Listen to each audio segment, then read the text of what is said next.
Hi, it's Suzy from Active Seniors here with another quick exercise tip for you.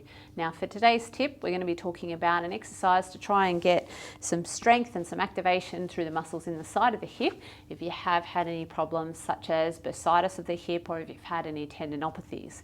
It's a nice starting place for exercise and you should be able to scale it to your level. Okay, so what we're going to do is we're going to move on to our side.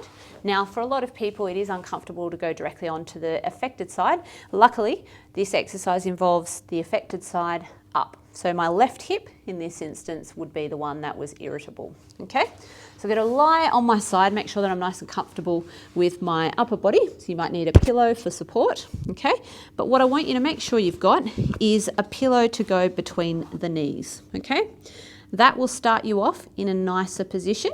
Then you can notice that if I let my knees come together, I have a bit of a downward angle of my thigh, and that will automatically tension through that sensitive area. So let's start with a pillow or something similar between the knees. And then from here, there are different degrees of activation. So the first being I just try and take some of the pressure off the pillow, but I don't completely lift the leg apart. Okay, and then I relax. Again, I'm going to hold for between 5 and 10 seconds.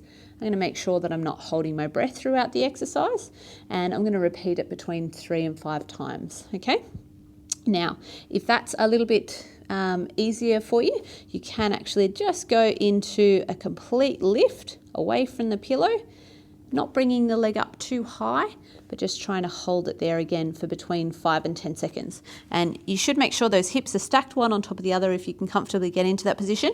You should feel it through the side of the hip and maybe down into the thigh a little bit. And regardless of which way you choose, you can gradually progress. You can increase the time that you're holding that position and you can increase the number of repetitions, all right?